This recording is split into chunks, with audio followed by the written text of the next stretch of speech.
Welcome to MCA.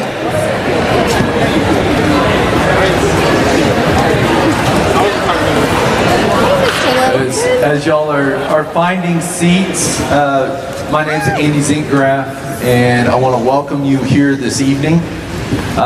For the parents here, we want to thank you for entrusting your seniors with us the last 6 years, and we appreciate the trust you've placed in us to come alongside you as families in helping raise up these young people. As we go into graduation tomorrow night, we kind of are talking about the academic things, the check boxes, the completion, the grades. But for tonight, as a school, we recognize something that's more special. In all those other areas of our school, we as a staff get to give the students assignments and say, here, do this. And then they do that.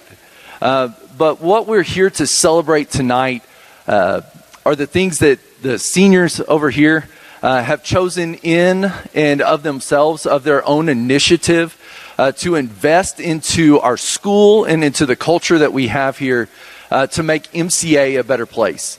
And so tonight, as a staff, it's our chance to thank these seniors for what they've added to our lives and to the lives of the school.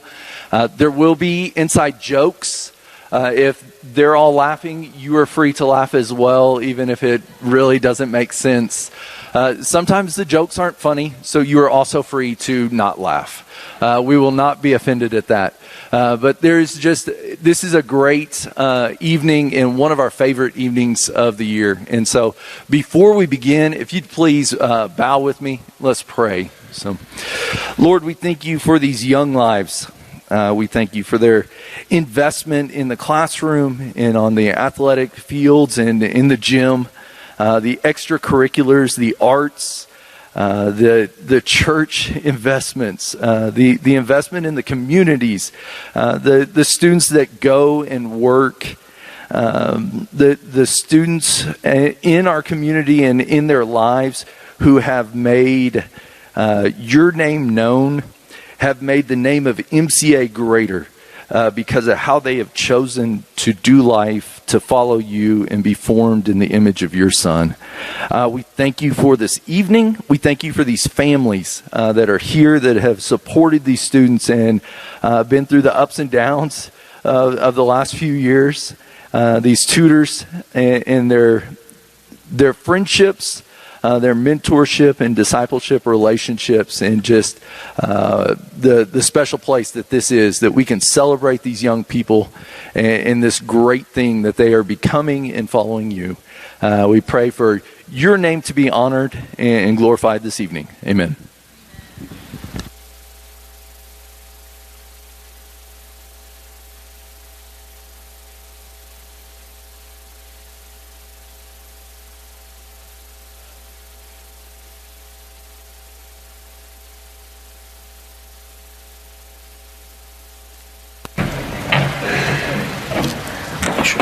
So I guess I don't know how this works. Sounds good.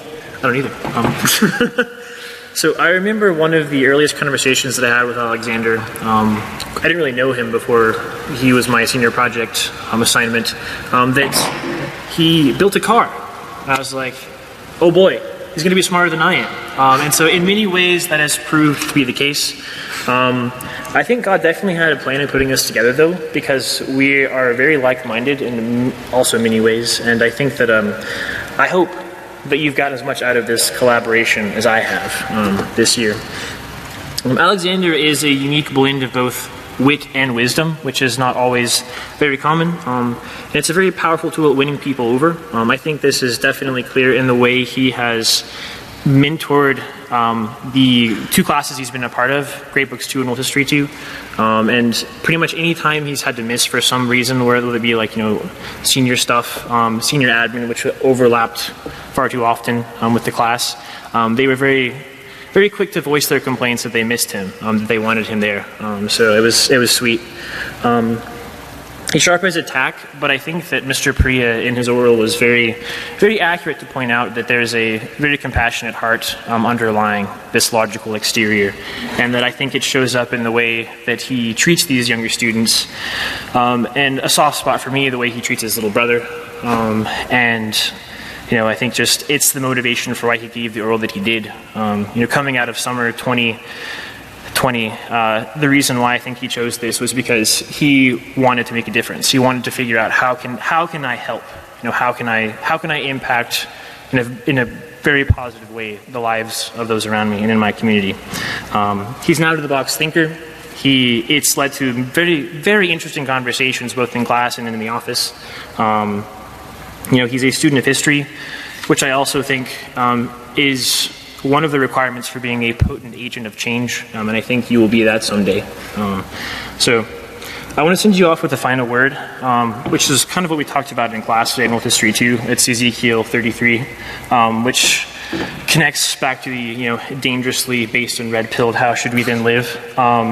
So I think you've already taken that message to heart, and I think you already understand the principles behind that passage. So I would encourage you to keep turning to the Lord as your source of wisdom and compassion, and that, never forget that responsibility that we have as watchmen of God. So thank you for a great year, and I wish you the best in wherever God takes you next. Thank you.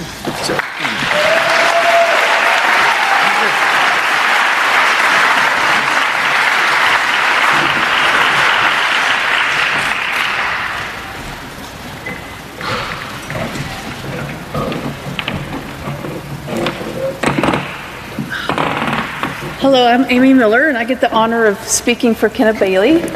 I was Kenna's 6th grade teacher, and then I became her 7th grade volleyball coach, and then her 8th grade volleyball coach, then her 9th grade volleyball coach, and all the way up through her senior year. So she never got to get rid of me. So she's put up with a lot.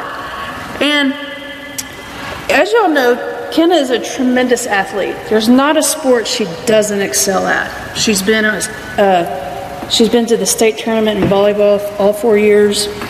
She was a starter her freshman, sophomore, junior, senior year in volleyball. She's a 3-time state champion in basketball. And she has a big role in all those teams. And if you've watched Kenna play, she's lots of fun to watch to play. And if you ask Kenna what her favorite season is, she's probably going to say whatever season. If it's basketball season, she'll say basketball. If it's volleyball season, she'll say volleyball. So I've got to watch Kenna play 3 sports here at MCA. And we all know that sports teaches us great lessons in life. And there's 3 sports that Kenna's played at MCA that I've watched God grow her and teach her great things, and that she's going to be able to take and use the rest of her life. And so the first sport, our favorite, always, not just whatever season it is volleyball. So the thing that volleyball has taught Kenna is confidence. So when Kenna was a freshman, she was on JV, and in the middle of a match at Greenwood, our setter goes down, and I run into the JV gym, grab Kenna off the court, bring her to the varsity game, and just throw her in the starting lineup. And tell the JV coach, sorry, I got to have her, you'll figure it out. So Kenna, after that day, Kenna became our starting setter. And she set the rest of the season. And as a freshman, she led us to the first Final Four the NCAA Lady Knights volleyball team ever went to. But she didn't have a whole lot of confidence. She was scared to death. She's taken the spot of the senior, but all the girls on the team knew her abilities. And so they had great confidence in Kenna, and they just kept speaking this confidence to her. And as the season grew, her confidence grew. And then her sophomore year, she's a starter again, and she leads us to a state championship. She's a big part of our state championship team. And then junior year, we make it to the Final Four. And all these experiences prepared Kenna for her senior year, in which she became our team captain. And And through all those experiences and through her abilities, I gained confidence in her. And then her teammates had confidence. Her confidence overflowed to them, and they were able to make it once again to a state championship. And so volleyball has grown Kenna greatly in the area of confidence. And then basketball. Okay, so the thing that basketball taught Kenna was coachability. So when Kenna played basketball, I think starting out because Leah and Jenny talked her into it. Am I right? Okay. Because she didn't excel at it like she did at volleyball. And it took time, but she listened to Carla. She did all the drills, and she spent time working on her shot. And she became a very good shooter, and she became a very good ball handler. And then by the time senior year rolled around, her role changes. Her coach changes, and she has to change again. And she has to learn a new role. And that role was had a lot more responsibility to it. And she had to learn a whole new system. But Kenna was coachable, and because she was coachable, her teammates were coachable. And that team went, at the beginning of the season, watching them play, you're like, oh my. To the end of the season, they were a lot of fun to watch. And I was never more proud of a group of girls than this year's basketball team. So, and then the third sport that I've seen Kenna play here at MCA, y'all might not know, she's also a baseball player. So her freshman, sophomore year, we didn't have enough guys out for the baseball team. And Kenna's brother was a baseball player, and Kenna's a very good softball player, so he talks her into playing baseball, yeah. And so baseball taught Kenna toughness, because not only did she play with a group of guys, she played the toughest position on the court, on the field. She was a catcher, okay? And there's one play, I don't know if you remember, I'll never forget it. She was catching, and there's a play at the plate, and Kenna catches it, and this guy's running from third, and I think he expected, because she's a girl, that he was just going to run over her. And she stood her ground, made the tag, and he nailed her. She flew, yes, she did. And so, and everyone in the stands we were angry. We were about to ready to go pounce on that kid. And Kenna just pops up, because the guy's out, throws the ball to the pitcher's mound, runs to the dugout, and like it was, like she does it every day. And so she probably did get beat up by Jackson several times. But anyway, but baseball has taught her toughness. So Kenna, your athleticism will leave you. Promise. But what you gain, your confidence, your coachability, and your toughness, that will stay with you for the rest of your life. Thank you.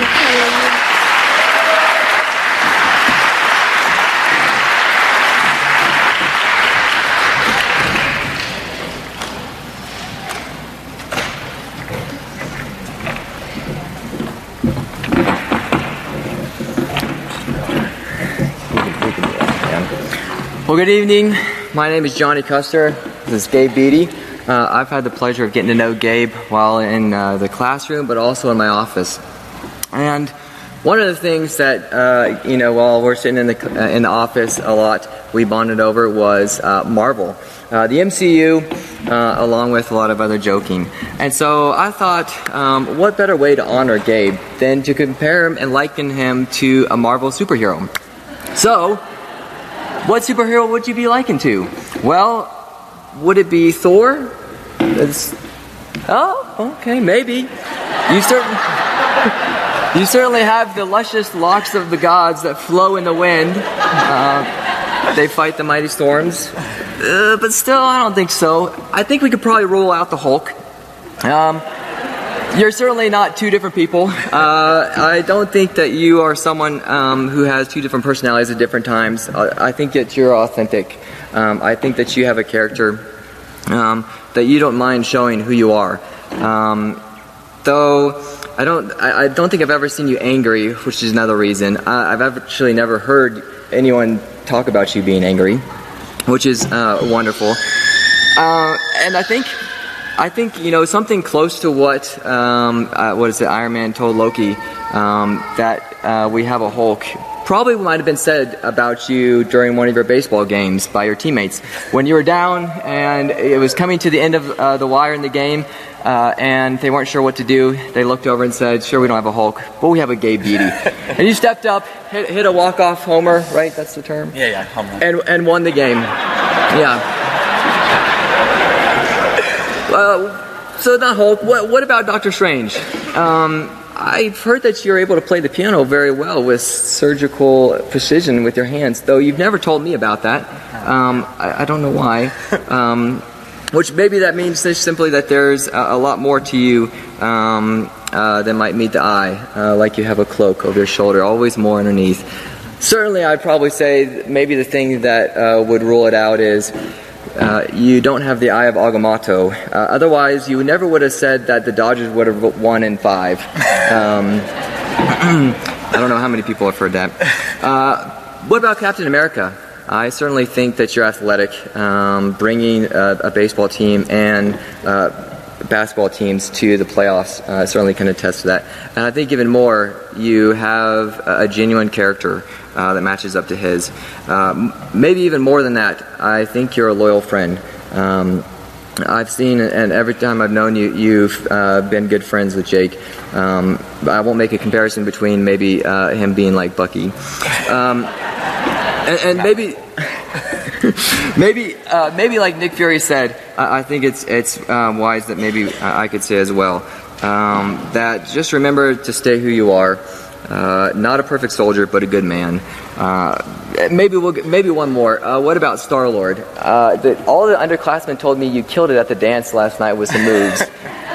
Though I wasn't there, so I don't know. Maybe they were more like the Black Spideys. No. If I had to say, I'd probably say Spider-Man. Probably with someone that I would liken you to. Why? I think Spider-Man's someone who lives in the present, who well understands the moment. You also have a great sense of humor, able to lighten the mood, able to bring laughter. You also have a certain spider sense that tingles, understanding when to make a good quip in the right time, like at the end of the oral. And so I think there's another part, though, that not many people think as well. Spider-Man was quite brilliant. And so one of the things I've seen you grow into is not only someone who's able to lead, but a good student, but also someone who's a lifelong learner. You spent numerous hours in my office chatting and talking about your oral, and it looked like just for the sake of learning and understanding, when you didn't have to. And because of that, it was one of the orals that I have to say I most enjoyed sitting on. And I think that speaks to your well-rounded character, that you're able to have the discernment, the solemnness to see when to have gravity and understand when something is serious, but also to make light and have jokes. And so it also brings out your perseverance in seeking for the truth, wanting to know what God's world is really like.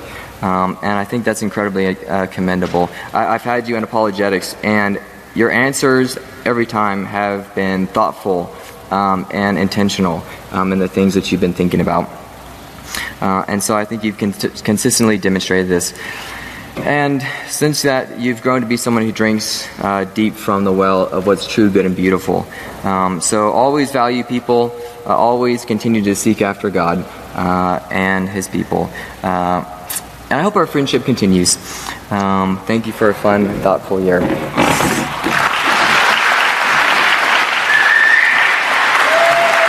open this now?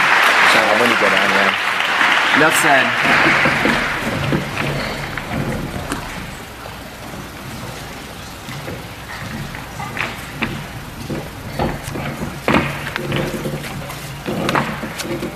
Let me see if I can get this thing up here.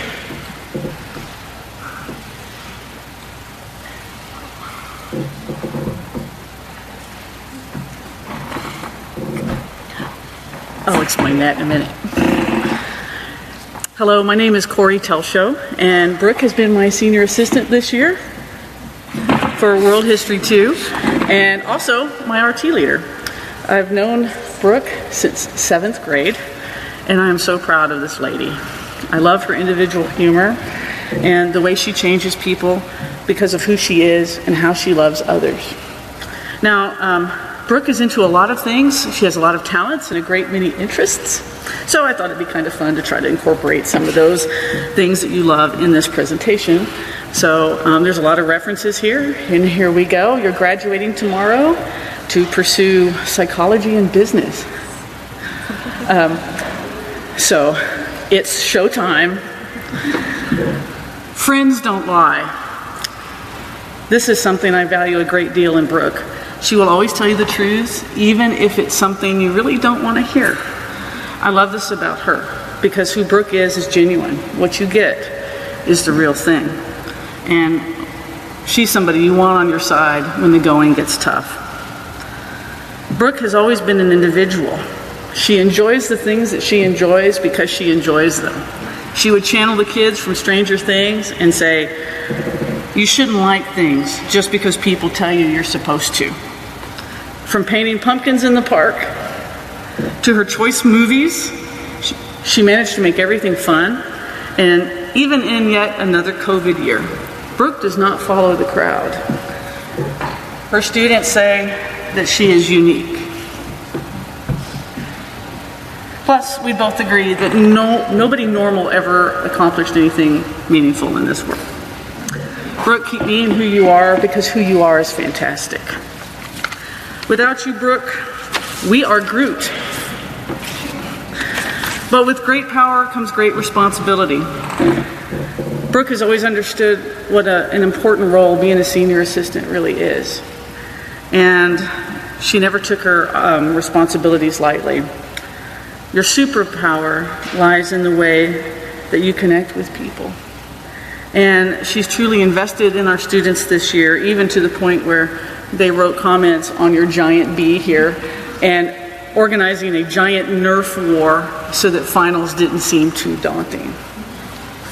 Brooke spent the whole year like Dr. Strange, protecting my reality, picking up the things that I dropped, keeping history and RT group fun. There were many times when I was literally one split end from cutting my own bangs. So I called on Brooke to save the day. Her favorite way to end class discussions and impose restrictions on her students was, "I have spoken." And we can all respect that. But like Ahsoka, you've taught us that you don't have to carry a sword to be powerful. Some leaders' strength is inspiring others. Like you did about your oral about finding meaningful connections with God, which really was a wonderful thing for me. She challenged me to find my inner traditionalist, aesthetic, sensitive, intellectual, partly naturalist, not really, self. And I'll be working on all of this stuff this summer, okay? While we're sorry to see you go and go on with your life, we have to remember that what is our grief but just our love for you persevering. And next year, with you gone, we'll have to channel you and that great philosopher Ron Swanson that said, there is no sadness that can't be cured with a breakfast food. I'm going to add to this ice cream cake because Brooke worked at Baskin-Robbins and we all really benefited from that a lot. I wish there was a way to know that you're in the good old days before you've actually left them. I will certainly look back on this year with fond memories of you and how you revamped some of our keynote presentations, especially the one on existentialism, with some very depressing music and some really cool memes. But I'd like to leave you with some words of advice. I know that you're a big, tough girl and you can tie your own sandals and everything, but you will encounter difficult times. You are so capable and talented. Don't be discouraged if things don't always go your way, because sometimes a change in our plans means that God's just putting us back on course. I believe that fairy tales are more than true, not because they tell us that dragons exist, but because they tell us that dragons can be beaten. So when life sends you dragons, remember that you're not alone, and if nothing else, your MCA family is here to back you up. I'm no Jedi, But I do know that although we do not get to choose our time, I would have chosen again and again to spend it with you this year. And I take great comfort in knowing that if there had to be a dance-off to save the universe, you would have won it. Thank you for a great year, and know that we'll be cheering you forward because I love you, and together we love this family.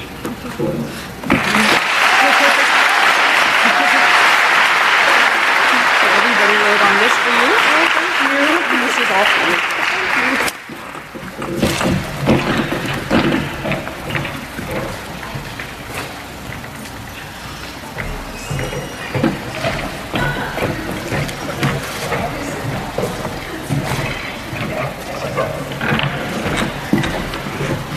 Good evening.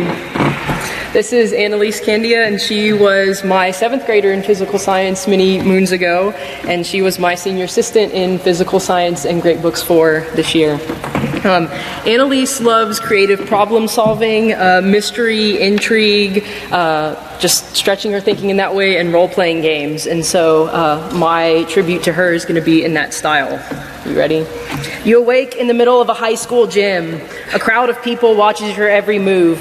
Dungeon Master Steve Westfall starts his timer and nervously watches the allotted speaking minutes tick by.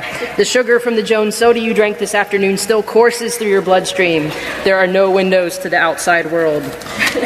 On your right is a hooded figure, feared by many who have not yet learned to respect the tenderness and guile of a wise sage. You look at her from the corner of your eye. She nods with a knowing half smile. On your left is a cardboard box, held together by years of tape and the hopes and prayers of a tutor budget. It smells like 7th grade and the probing hands of geology students. Beside you is an idiot with a microphone who won't shut up.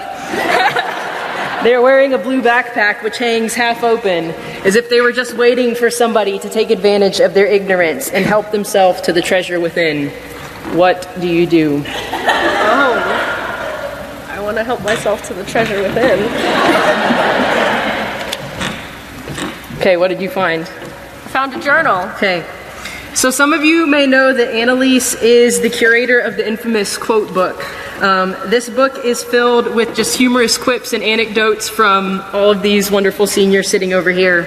It dates from this year going all the way back to freshman year? Sophomore year. Sophomore year. Okay, so from sophomore year until now. There were a group of them sitting around this afternoon after school reading it for about an hour and just laughing their heads off.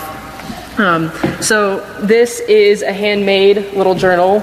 It is blank for all of your new adventures, so you can continue to write down things and memories and remember that there's joy wherever you go. What do you do? I want to check the box. Okay, go. Okay. I'll be right here.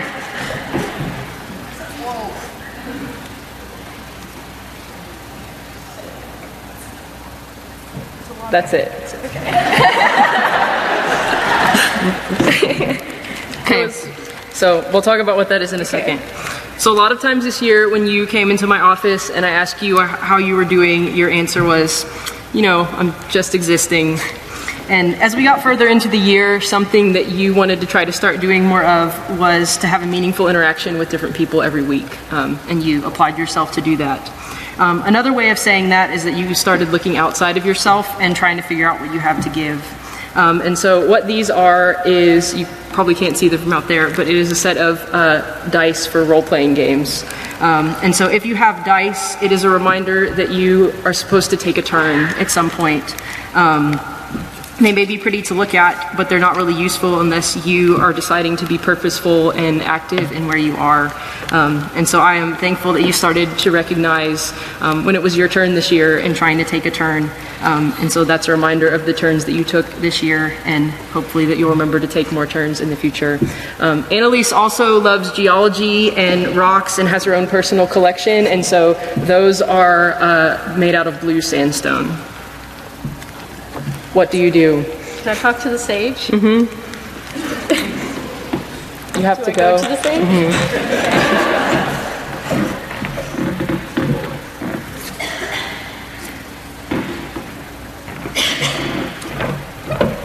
What did the sage have for you? The sage gave me a maze. Okay, yes, it's a puzzle, but it's a puzzle that's also a maze, yes. This is true. So that is a 1,000-piece puzzle. There's a couple things to explain here, so I'll just start by talking about puzzles in general. 1,000 is a pretty intimidating number for a puzzle. And when you open the box, it's obviously not going to be put together. It's fragmented, which is a word that you used to describe yourself a lot when we first started working together this year. And one of the things you said you wanted to accomplish over the course of the year was kind of defragment yourself into a beautiful whole.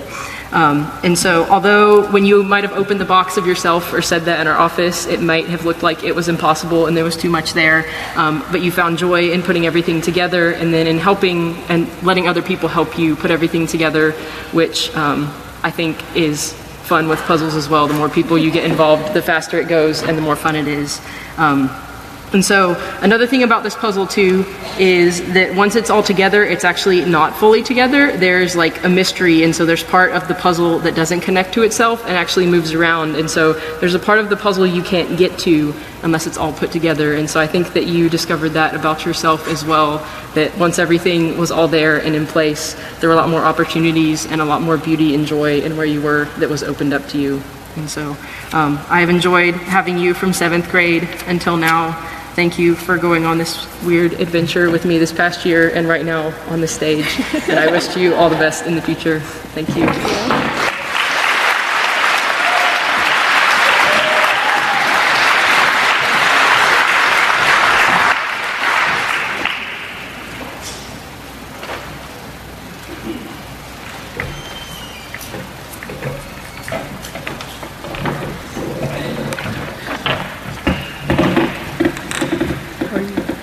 Okay, this is Maren Casey, and just like Kenna, I was her 6th grade teacher, and like Kenna, I coached her in volleyball her 7th grade through 12th grade, so she too couldn't get away from me.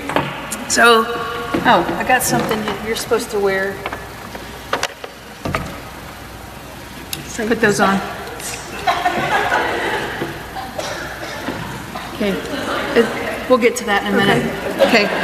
So, Maren, I got a joke for you. Okay. Okay.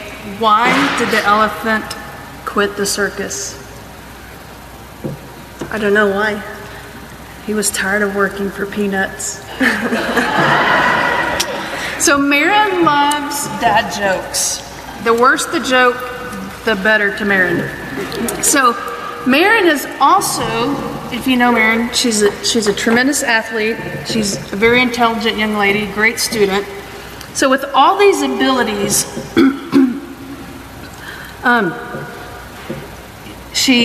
I think of her as there's a superhero that comes to mind when I think of Maren. And Maren, you think you can guess what superhero comes to mind when I think of you? I have no idea. When I think of Maren, I think of Perry the Platypus. Now this isn't Perry, but I couldn't find Perry, so I just found someone that looked kind of like the platypus. So that's yours. Okay. In a minute. Okay. Okay. So why does Perry the Platypus remind me of Maren? Well, one, having a platypus for a superhero is kind of random. And if you know Maren, she's a random thinker. She has random ideas. She says random things, just grabs them out of the air. I don't know, in 6th grade, she talked about muffins a lot. And then all of her stories ended up killing somebody. It could be disturbing. Yeah. So she just looks at life a completely different way than a lot of people. Another way, that's the glasses, is this Perry's just really cool. And Maren's one of those people who she walks into the room, she's the coolest person in the room, but she doesn't try at all. She could care less. She doesn't want attention, but you can't help but being drawn to her. And so besides Mrs. Henson, tonight, Maren's the coolest person in this room. So that's another way in which you're like Perry. And if you want to take the glasses off, you can. Okay? And the other way in which Marin is like Perry is she's very stealth. Even though she has all these great abilities, she flies under the radar. And she's very content with being under the radar because she's usually up to something. So half the time her friends have no idea where she is. But she has this great knack of when she's needed and everyone's counting on her, she swoops in and saves the day. So, Baron, it's been so much fun coaching you and watching you grow up. And Marin's going to go to Texas Tech, and she's going to be rooming next door across the hall from Casey. And I'm very interested, Marin, in seeing how much trouble you get Casey in, and stepping away and letting her take the hit for it. I love you.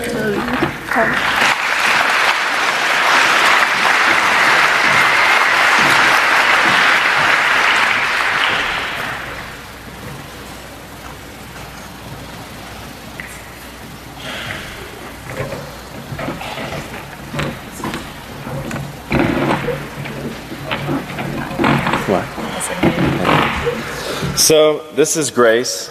I'm Jared Nelson, and this past year, Grace was my senior assistant for a variety of classes, which she did an awesome job helping me with.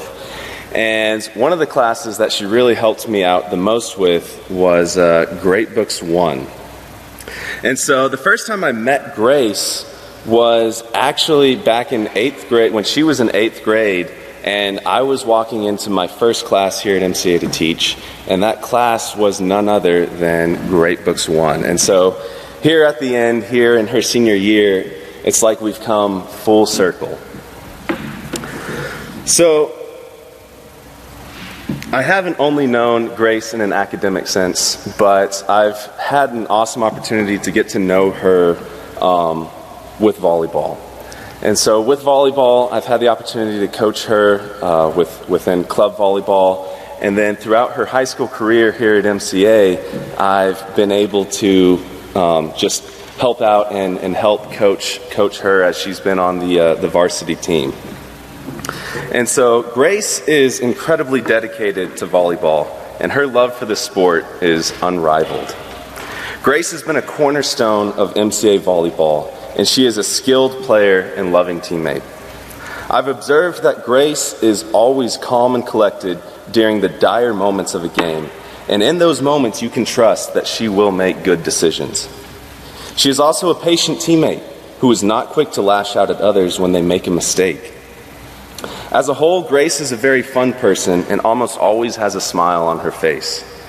She is loyal to her friends and desires to be there for them when they need her the most. Because of these qualities, Grace never fails to draw people around her. Looking ahead at life outside of MCA, I was just thinking about this aspect of you that kind of draws people to you. And I think because you draw people to you, since you've been here at MCA, you've never had a shortage of people who had your back and wanted to help you carry your burdens. And so I wanted to give you something tonight that definitely has your back and will help you carry your burdens as you move forward.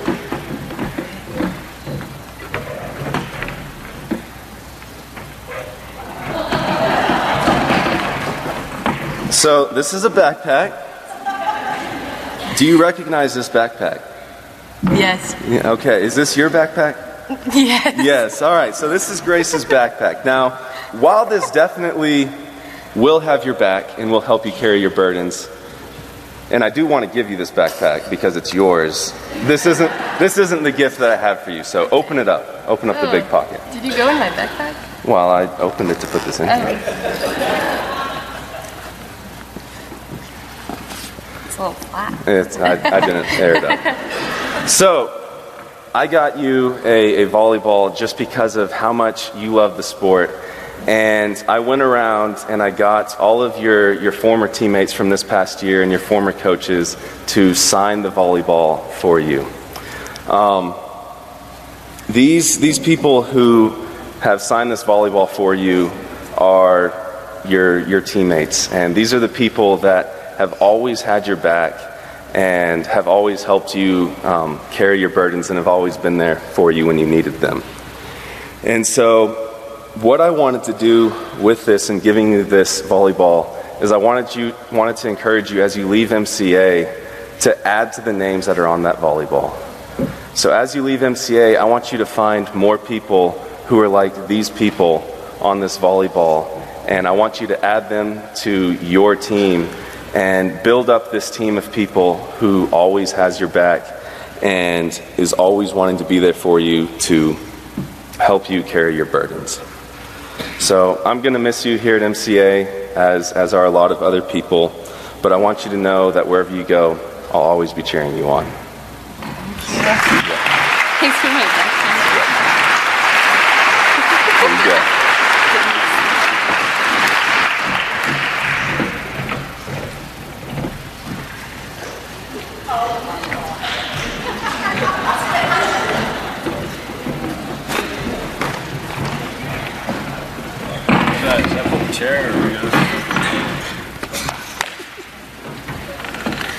Jake, this whole next part, there's one theme. Okay. It's go big or go home. Now I'm kind of nervous, I think. So, I am so excited to speak for Jake Ingolstadt. And I just can't wait to do this. Jake has no idea what's getting ready to happen. Okay, I just want you to know that. He has no clue what's getting ready to happen to him, and he's going to be a part of. And so what do you get when you cross a Baltimorean and an Ipswichian? Well, you get Jake Ingolstadt. Those of you that don't know, Jake's dad's from Baltimore, Maryland, and his mom's from England, Ipswich, England. Yeah, I made that name up before. Oh, did you? Well, I'd never heard of it, you know. So that, and I'm probably pronouncing it wrong anyway. So, and then after that, does anybody really know how you get to Midland? I don't know how y'all's family got to Midland or why you would come, but they got here, and then Jake arrives at MCA in 7th grade. And Jake, when he walked in here at 7th grade, it really reminded me of this song, and I want you to help me sing it, okay? So this is what we're singing, and I printed this out like on about 5 font. So Jake probably can't even read it. I need my cheaters. That's right. You need your cheaters. I'm going to leave that up there. All right. Now we got to ham this up, right? Okay, all right. Okay, yeah. all right. So you want me to sing the first line and then you do the second line, or do you want to do the first line and I'll do the second line? I'll let you start. Okay. Hakuna Matata. Hakuna Matata. What a wonderful phrase. Hakuna Matata. Ain't no passing craze. It means no worries till the end of my days. It's a problem-free philosophy. Hakuna Matata. All right. So that's Jake's 7th grade year. And as you know, Jake began to make an impact where he was after he got to about 9th grade. In 7th grade, he was just kind of walking around aimless and looking for things to do, playing in the gym, doing whatever. And Carl was having to tell him get to work and all that stuff. He began to get involved in things, and Jake gets a bad rap a little bit. He is a serious student. He does care about what he does, and he cares about people.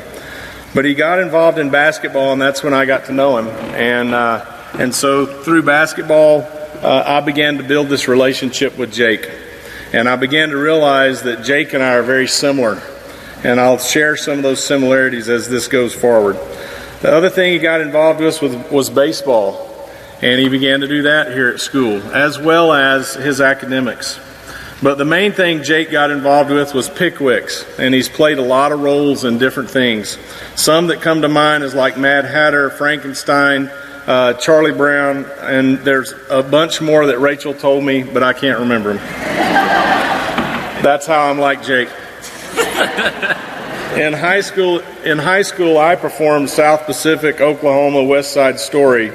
and I know it was something I just enjoyed doing. And I could see when I went and watched Jake do Frankenstein, he just took it to a different level with all the lines that he memorized as the main role of Dr. Frankenstein.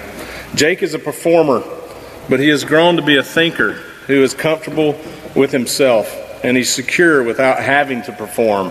I didn't learn that till much later in life. Jake also cares deeply for his friends, his one friend, Gabe Beatty, and the rest of the people around him. He's a hard worker, and he's a servant. I walked out in the parking lot yesterday, and Jake drives a Civic.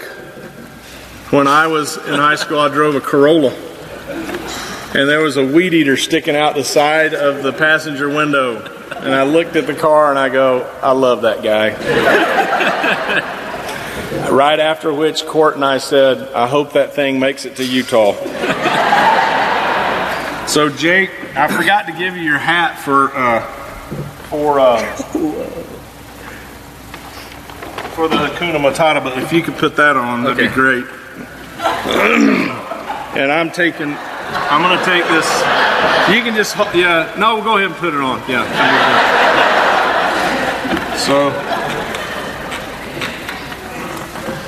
So about 10th grade here at MCA, you know, these young hooligans that run around in 7th and 8th grade and stuff, the relationship grows. And Jake gets my humor, and we've laughed a lot on van rides. And so, Jake, let's sing this one together. Ready? Okay. You've got a friend in me. You've got a friend in me. When the road looks rough ahead, and you're miles and miles from your nice warm bed, you just remember what the good mouth said, 'cause you got a friend in me. All right. So next season, Jake's going up to Utah, and if he can get there. And the world is your oyster, Jake. Your oyster. And I want to tell you that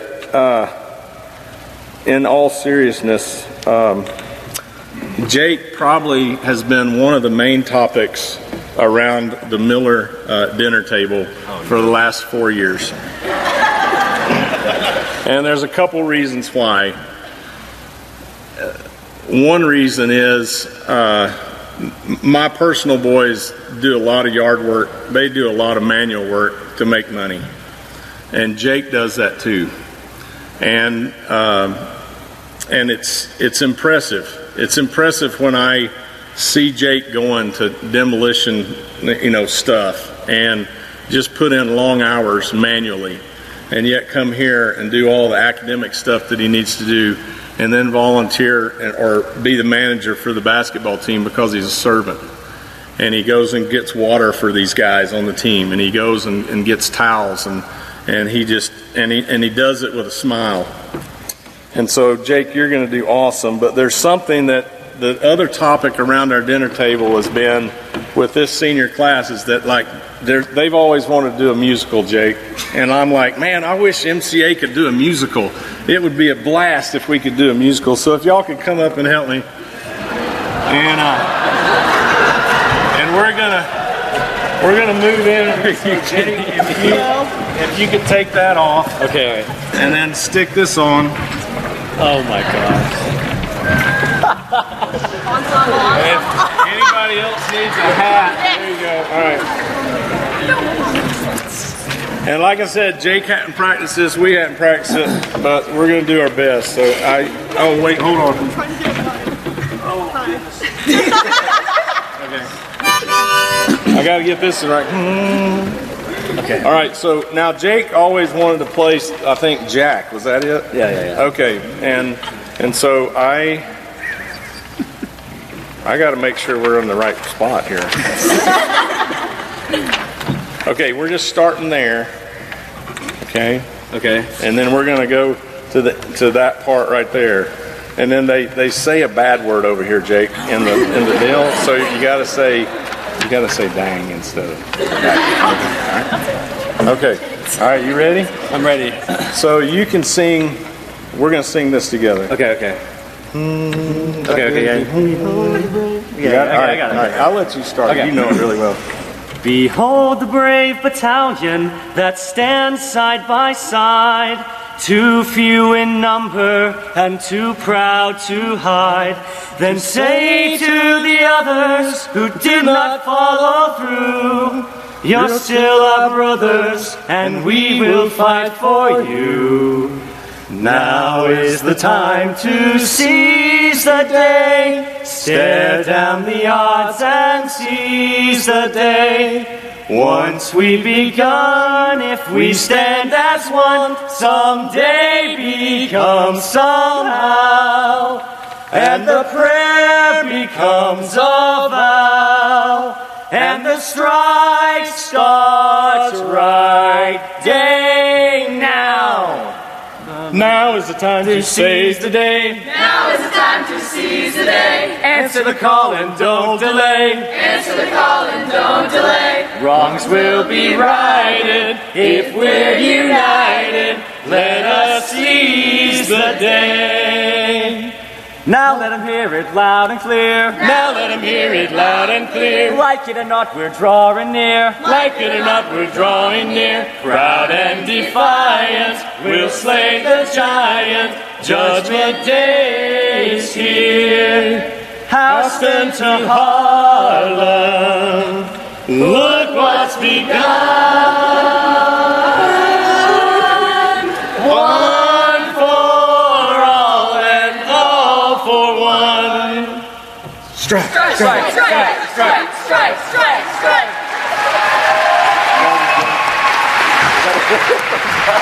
We're done, man. We're done. Hey, here. This is for you. I really do love you. Hey, man, thank you. Can I keep this?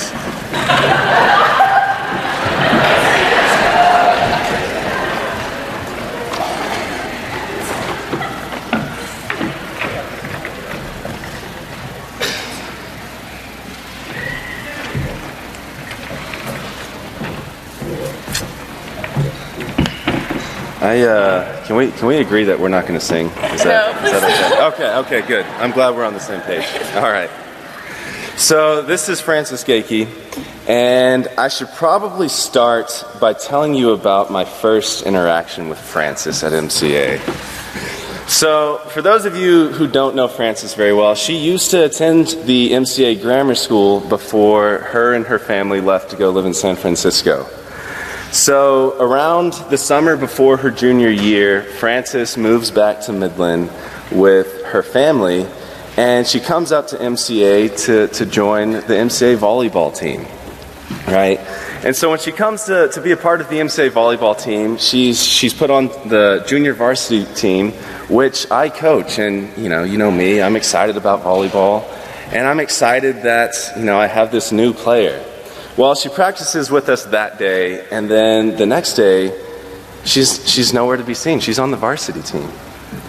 And so what I quickly came to realize is that Francis was just too cool, to be on the JV team with me.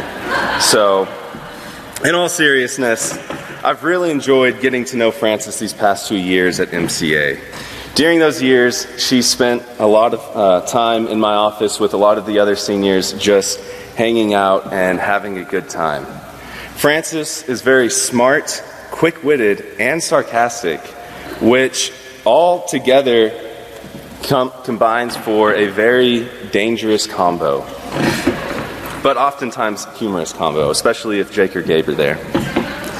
She is very energetic and gets excited about a lot of things, especially a lot of little things. And some of those things are a little bit odd. For example, she loves the movie Free Willy, right? And so I believe I remember her at one time calling it a cinematic masterpiece. And well, that might not be totally true. It's not far off. With that, she also has a strong affinity for goldfish crackers, which isn't that odd, except for the fact that she's not a fan of the ones with cheese. She likes the original flavor, which really has no flavor, right? They taste like sawdust in your mouth, and yet she loves them almost as much as she loves Free Willy. And so as I was thinking about what to get Frances, I was trying to ponder a gift that would combine two of Frances' favorite things, Free Willy, goldfish crackers. And so I remembered something from my childhood. Some crackers that my mother used to get me, whales. And so I got Frances a box of whales, and they're cheddar cheese flavored, so they actually have flavor. Right? It's not like Barbosa on Pirates of the Caribbean, just wondering what food tastes like. So I hope you enjoy these whales, and maybe they'll help you improve your overall palate to the same level as your reading interests. And so on that note, I want to leave you with another gift. I want to leave you with Dune Messiah. All right. So Frances was the strong voice in my advanced literature class, championing having our class read Dune during the second semester, and she really seemed to enjoy the book. And so I wanted to give it to her to continue reading into the Dune universe, and I hope you enjoy it as much as I do. I also hope that you make a point of coming back to MCA shortly after you leave. I mean, after all, your mom works here, and Peter is, well, he's Peter. But you'll be missed by myself and many others, and you've really made a big impact on MCA in the short amount of time you've been here. Thank you.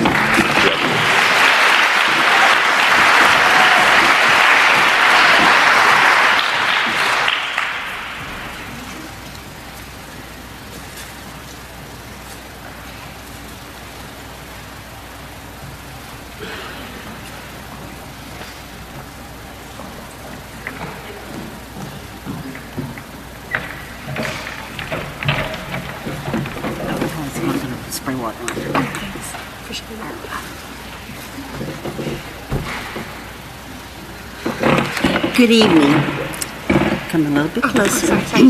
Well, Rachel, I'm not going to sing for you or with you. That's all right. Okay. So I did ask Mr. Zinkcraft what I should do for you, and he said I should do a rap.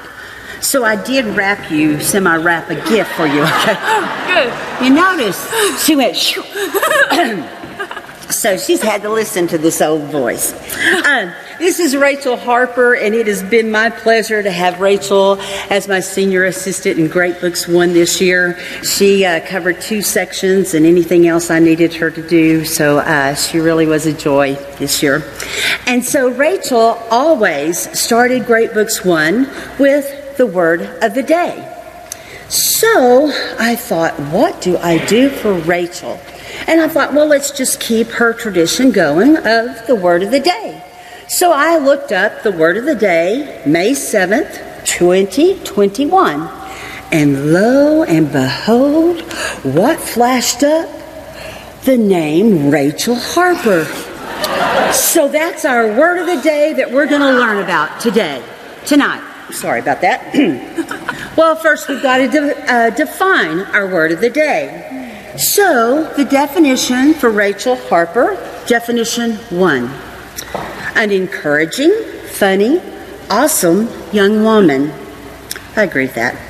Definition 2.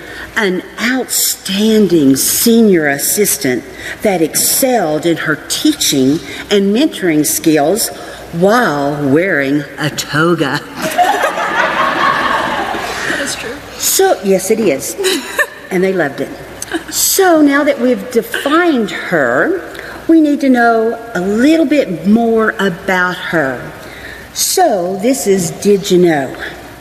Did you know that Rachel's favorite color is green, yellow, and blue?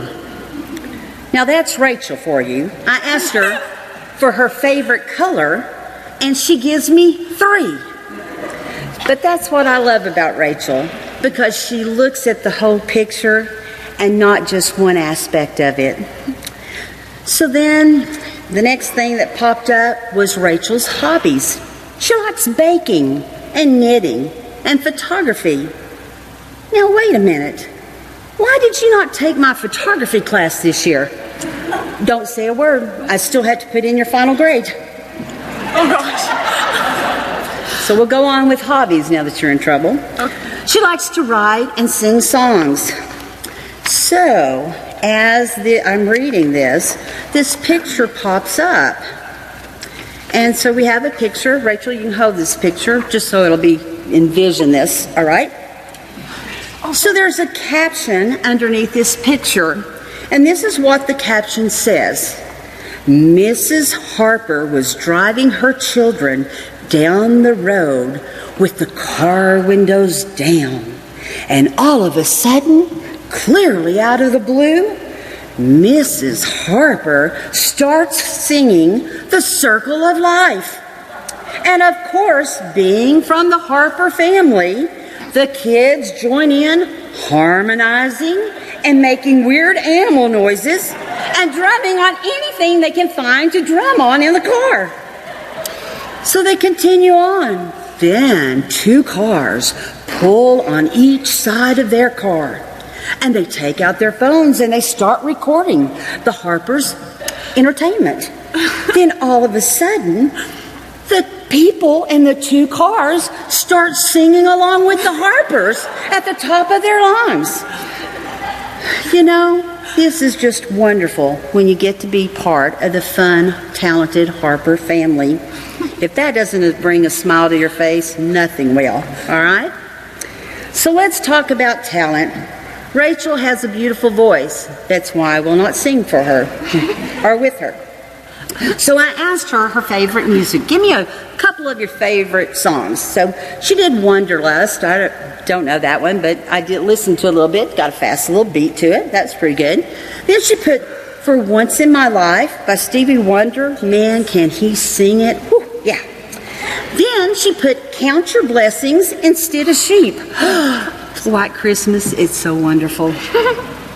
But, Rachel, you can put your little car down. Yeah, I'm sorry. Don't want to strain you. Yeah. But I do not understand your choice you gave me, the last title. If We Were Vampires. How does that even go with Bean and Stevie?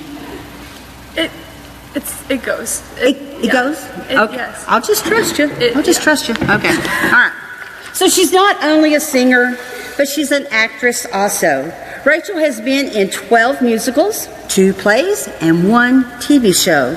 I've seen you in some musicals and some plays, but a TV show?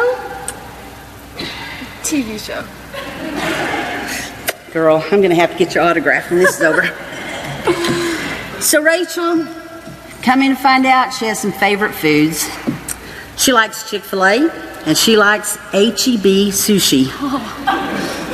Now, the real truth is that she not only loves H-E-B sushi, she just loves H-E-B. She loves to just walk around H-E-B stores when she has free time, day or night, just checking things out at the H-E-B stores. So I've come to the conclusion she might be a H-E-B stalker. Do you like that, Mirren? Do you like those jokes? They were bad. Okay. All right. So moving right along. In her oral, Living the Story, Foreign Life, Rachel revealed that she has been influenced by so many genres of literature, life, and biblical stories that have shaped the person that she is today. One literary character that has influenced Rachel in many ways is Anne Shirley of Anne of Green Gables. I would strongly agree. Rachel, when she had to choose a name for her dog, she named it Shirley. She even named her grandfather's truck Gilbert. Now that's a fan. Rachel says she is very similar to Anne. Both of them are romantics. They're imaginative. They're daydreamers. They love the outdoors, and they're not afraid to stand up for what they believe. These are great characteristic qualities to possess. While Anne Shirley is a fictional character we enjoy in a book, Rachel Harper is someone we enjoy in real life. Rachel, I want you to remember that you are a heavenly design and a young woman of virtue. God loves you simply because you're genuinely you. You have a beautiful story left to write. Continue to write it with your co-author, our Heavenly Father. Thanks for being a kindred spirit to me. Thank you. I love you.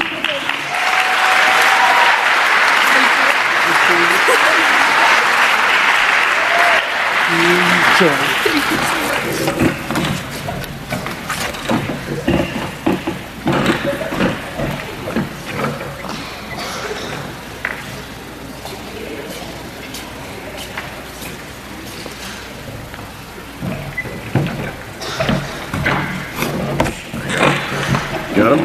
Yeah, I got him. All right. Hello, my name is Jeff Patterson, and this is Drew Littleton. Drew, would you like to tell us your future plans?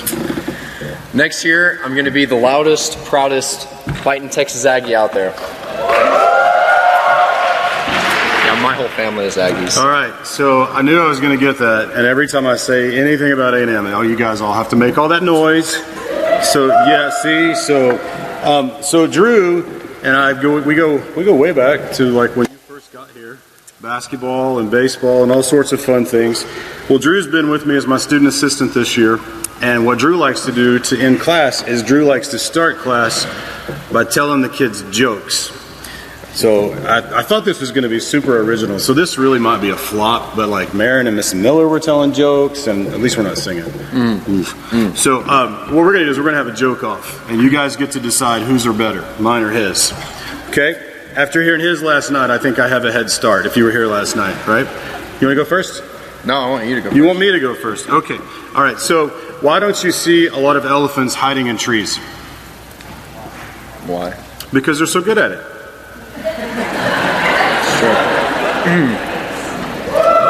Yeah! All right.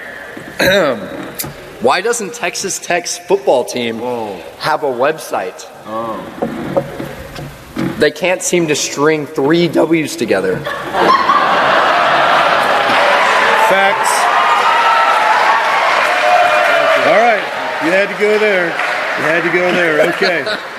Had to go there. Okay, so this guy graduates from Texas A&M. He also challenged me that I could not tell an Aggie joke that he had not heard before. So we'll see. Okay, so a guy graduates from Texas A&M, and he goes to the farm supply store because he wants to start a chicken farm. So he buys 200 little chicks. A few months later, he comes back, he buys 200 more. A few months later, he comes back and buys 200 more. And the guy at the store is really confused about what is he doing with all these chicks. And so he says, well, I don't know. I've been trying to grow this chicken farm, but I'm either planting them too deep or too close together because nothing's working. Oh, but wait. He was so confused about it, he called A&M's agriculture department to ask them as well. And they said, send us a soil sample and we'll figure it out.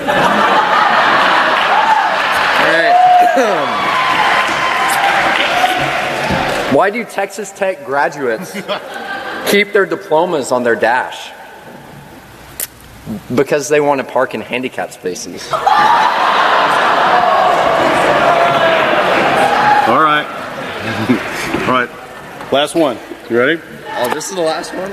What? I've got a bunch more. You got more, I'm sure. Okay. I feel like I'm losing, so I got to end quick. All right, so an App State Mountaineer, a Texas Tech Red Raider, and an Aggie are running from the law. They all duck into a warehouse to hide. Okay? Before the cops get to the warehouse, they each find a place to hide. So when the police come in, they're searching and they come to the first crate and they kind of kick on it. And inside where the App State Mountaineer is hidden, he says, woof, woof. And they go, oh, it's just a dog. And they just keep going. So then they come to the next crate and they kick it. And where the Red Raider is hidden, he goes, meow. Oh, it's a cat. So then they come to this big sack where the Aggie had hidden. So they kind of nudge it and it says, potato. I've heard that one before. Oh, you've heard that one. I was mouthing the joke off. Oh, okay. All right.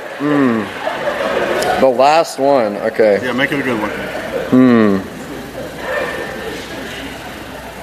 Okay. How do you get a tech grad off your porch? Pay for the pizza. You pay for the pizza. You can't read the joke for me. All right, I'm going again. All right. Why is it so windy in West Texas? Because Lubbock sucks. All right. I'm going to be the bigger man and move on and talk nice about you. I can go on. I'm not going to talk about why, when the A&M guy left Texas and went to Oklahoma, that the IQ of both states got better. I'm not going to go there. So, anyway, now you know what we did in algebra class this year. We did learn math, but we did have a lot of fun. The things that I want you to know about Drew is an incredibly fun person. Drew loves to tell jokes with the kids. He loves to come in and just have so much fun. And his clothing choices, oh my word, you just never knew what he was going to wear. My favorite outfit that he wore was the boots with, we call them cutoffs, but apparently they call them jorts, like the shorts that they cut off real short and they show way too much of themselves. And then this Aggie jersey and this hat. And you just never knew what he was going to wear when he walked into class. He always brought donuts and kolaches and stuff to the kids, and so he was always a lot of fun. But Drew's also a servant. He loved to help us out. He would help out the kids that were struggling with the class. He would sit with the kids that were kind of on the edge of the conversations and trying to make sure that they felt like they were a part. Especially, we had some kids in our class that were new to MCA. And he kind of took him under his wing. He was also in our RT group. And so he kind of took him under his wing and kind of tried to make him feel like he was a part, which showed Drew's kind and tender, gentle heart that a lot of people don't maybe not know that is in there. But he's really a great kid. He was always willing to jump in and help me out anywhere I needed, whether it was taking care of my classes or going and picking up lunch for me, or going and picking up lunch for Josh, or going and picking up lunch for Mrs. Patterson. He was always willing to just hop right in and just kind of take care of it. As an RT leader, he held parties at his house. He took good care of his little guys anytime as he could, as best as he could when he saw them. He just did a really good job as a leader. But Drew, I wanted to tell you that the thing that I've noticed the most about you in the time that I've known you is that you really have the ability to persevere. It's ironic that your topic this year for your oral was how to find hope and motivation through your trials and your tribulations. And I started thinking a lot about that, and I think that you probably do a better job of that than you think.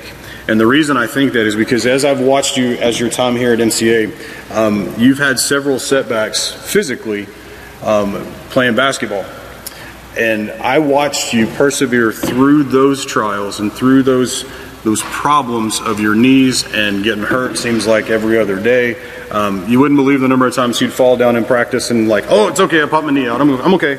And like start moving stuff back. And the rest of us are like, what are you doing? I'm fine. But I watched you work hard. I watched you in the gym. I watched you in the weight room working out. I saw you really pushing yourself because you wanted to get back out here and you wanted to contribute. You wanted to be a part. And I know it wasn't always easy, but I watched you persevere through that. And I think that you have a lot more in there than you think you do. I also saw your faith because as we've gone through this year, just talking, whether it's on a basketball trip or in our office. I just made it our office, didn't I? Our office. Oh, sorry, Mr. Miller. But as we were talking, your faith really comes through, and I believe with all my heart that you really trust God's plan for your life. We all have moments in our life where our plan seems a little murky, seems a little blurry, but I did see you continue to chase after Christ and to continue to push into what God was really looking for you. And I want you to know that there's more motivation in there maybe than you thought that there was. I've seen it in you. So I want to thank you for challenging me.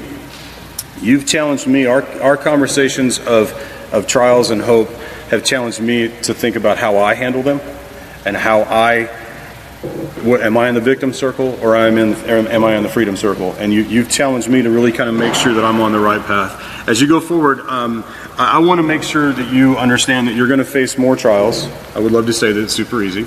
I would love to say that you get it all figured out and everything's all wonderful. So I'm going to give you a new sword. Okay? See, you thought this was mine. Let's see, it's got your name right there. Oh, wow. Oh, look at that. So, and I'm going to show you two of my favorite passages.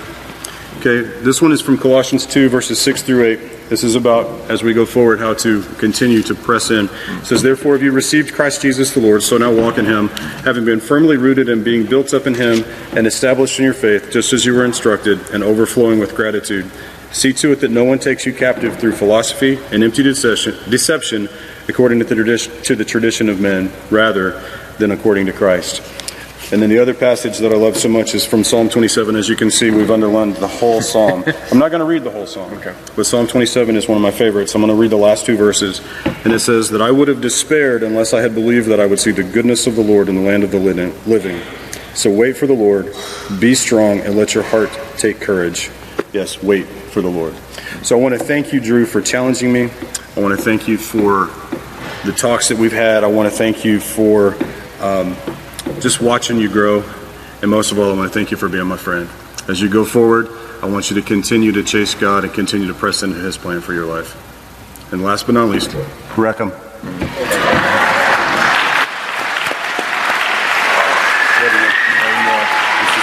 Thank you.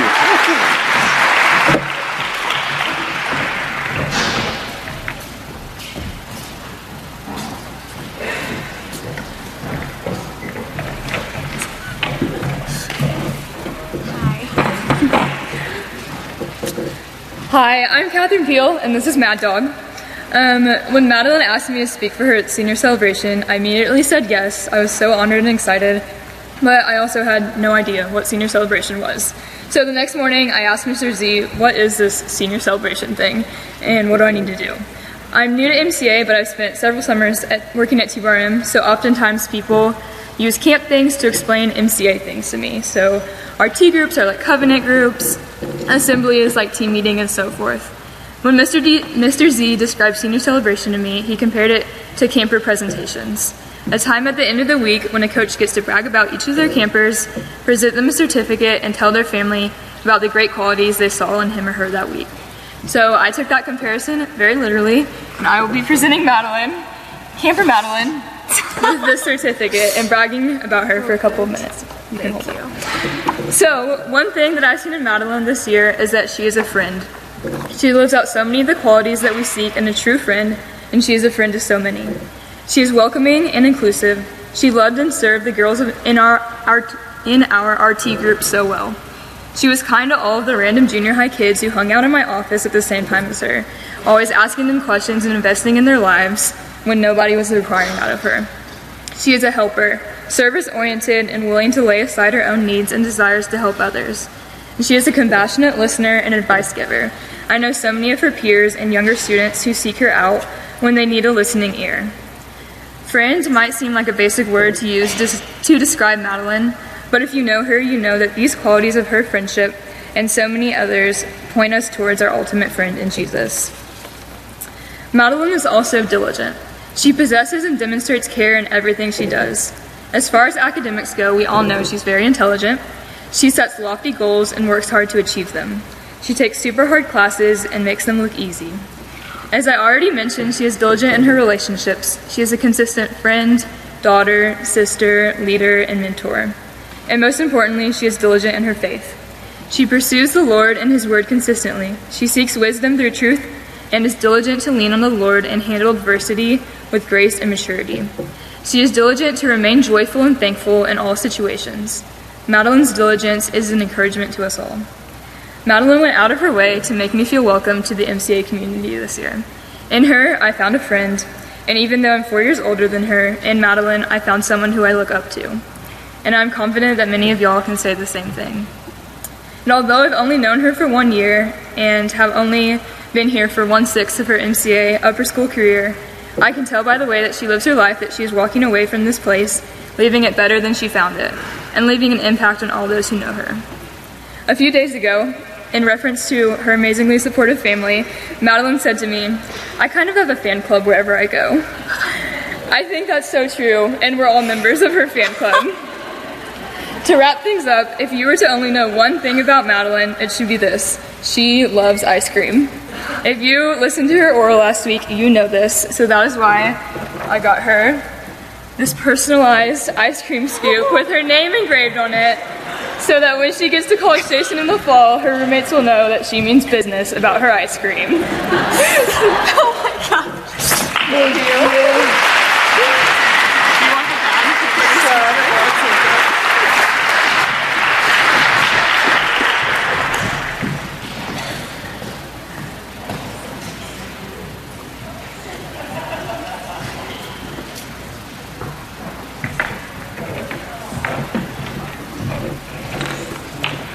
I don't think that's going to stand, so I'll hand it to you. It's heavy. I'm Adam Reed, and this is Nate McQueen, and I was fortunate to have Nate as my senior assistant for Great Books, Half, and Fine Arts. And you might not know this about Nate, but Nate really, really, really loves standing up here in front of all of you right now. Something else interesting is last year we didn't have the junior plays. And all year long I had to listen to Nate complain in my office about how sad he was to miss the junior plays because he wanted to be in the spotlight. And so I thought I'd just turn things over really for the rest of this time and let him perform a monologue that he's been preparing. No? Okay. So I guess you're stuck with me, sorry. I had to embarrass you, sorry. So over the year, I've been able to kind of see and learn that Nate's a really cool guy. He's a good son, good brother, good friend, good student, and good teacher. In fact, I think especially the Great Books Half students would have rather him just take over probably. They miss those Nate quizzes. And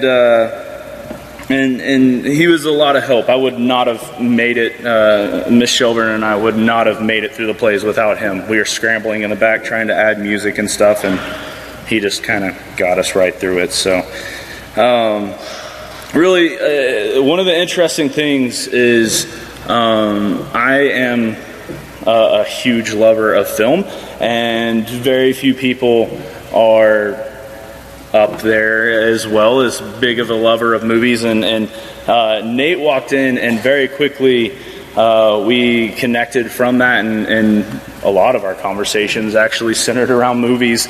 The interesting thing is I find myself oftentimes like talking about movies, and then no one really has like an opinion back or has something like interesting or new.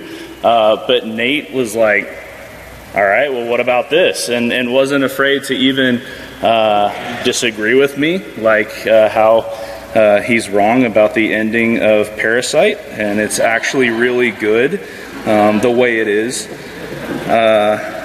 But in all seriousness, I'll kind of wrap things up because I know you're dying up here. But again, I think Nate's going to do some amazing things no matter what he does, if it's in psychology and picking apart people's brains or film or wherever life takes you. So I just kind of wanted to leave you with a quote from one of your favorite movies. I didn't do Blade Runner because a lot of the quotes in there were kind of weird for this moment. Wouldn't have worked out well. So I instead went with your other favorite, Interstellar. And so this is a quote from Cooper in the movie. He says, "We've always defined ourselves by the ability to overcome the impossible, and we count these moments when we dare to aim higher, to break barriers, to reach for the stars, to make the unknown known. We count these moments as our proudest achievements, but we lost all that. Or perhaps we've just forgotten that we are still pioneers and we've barely begun, and that our greatest accomplishments cannot be behind us. That our destiny lies above us." And so, Nate, I look forward to seeing what your destiny is, and I got you a couple cinematic things to have fun with in college, a Mondo book of art, and a favorite movie of mine that you've probably not seen, one of the few. So, thank you.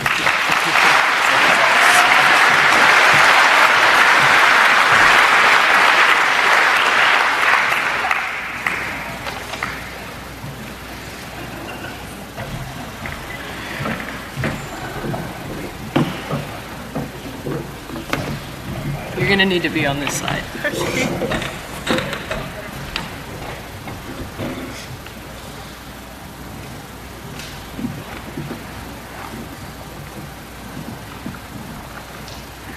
Hello, I am Mary Henson still, and this is Casey Miller. Casey Miller asked me to talk for her about a month or so ago, and she seemed pretty excited, and then she came up to me today and said, I'm pretty nervous that you're going to talk for me. But here we are still. And so when I was trying to think of a way to encapsulate Casey, it was kind of difficult because there's a lot of different ways to approach her and avenues that like you could start talking about her. And so trying to figure out just how to rectify all of that. And I ended up doing that. So you want to take the cover off of that and see what it is? I put you on a wheel. And so this is a wheel, this is the wheel of Casey, and it has a bunch of different things on it, and so we're gonna read it, and then Casey's gonna spin, and whatever it lands on, that's what we're gonna talk about. So we'll probably get through all of them. So there's debate on 4 of the things, because that's a pretty big part of who you are. So that's there. There's art, there's courage, there's Olay, there's mind, there's care, and there's check to see if Ron is crying. Let us begin. You may spin the wheel. Tell me what you get. Olay. Olay, okay, cool. So, Olay, this is like the least serious one. So, back right before the school year started, we were at an Angel and the Badmen concert, which is her dad's band, and Casey had this circular yellow purse, and I said, that'd be pretty cool if you just had tortillas in that. And so, I'm not sure you ever got tortillas, but I got them, and so you can have these. I hope you still have that purse. There you go. And so, I just wanted to close that circle, and tortillas are circular. Spin again.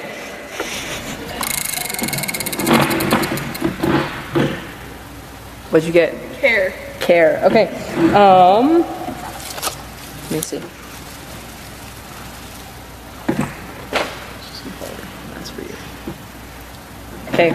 So, everything else I'm going to talk about Casey for tonight, I would say it comes up with a flower, and I think what that means is that that's the thing that's growing through all of her qualities. Casey has a deep care for people and ideas, and it's not a colorful, big sensory overload. It's not emotional sap and a bunch of glitter in your face. It's the mark of sincerity and a beautiful flower that's given just honestly and with a lot of care. And so I'd rather have one flower like that than a whole bunch that were given without any heart behind it. And so I think that represents you as well. Spin again.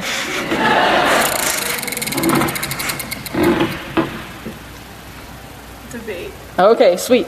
So this one's you. So one of the things that I decided to do was get topics from your friends and parents that you're pretty opinionated about them, and give you like 10 seconds to say your piece about it in front of everybody, because you have a captive audience. So one of the things that this one's from your dad, that he said that you're pretty opinionated about, is that a topic that's come up at your dinner table is if the SAT essay is an actual essay. Do you want to say 10 seconds about that? This is between me and Cole. You grade an essay, right? I didn't take the essay portion, but you grade an essay and you type something about the essay. Me and Cole, I don't really remember exactly what it was we disagreed about, but I just know we didn't agree about it. Your dad said that was a very long dinner discussion. But as soon as I asked him for something, he was like, that's it.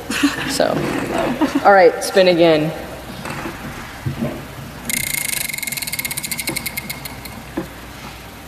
Let's care again. Okay, spin again. You may have to cheat. Let's debate again. Okay, spin again. Debate's over. Courage. Okay, courage.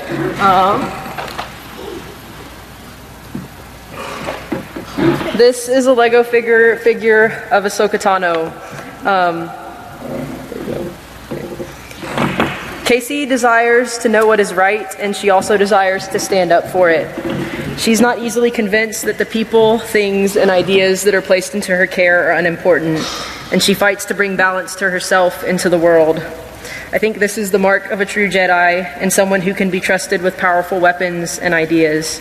And so, just as Luke went and was looking for a powerful Jedi Master and found a little green alien, and as the Mandalorian went looking for a little green alien and found a powerful Jedi Master, I hope that the next intrepid character that comes looking for someone who has courage and can be a hero is pleasantly surprised when they find you. All right, you got to land on mind or art. If you don't pick it. Let's check to see if Ron's right. Oh, Ron, how are we doing? Awesome, okay. Pick art or mind? Mind. Mind, okay.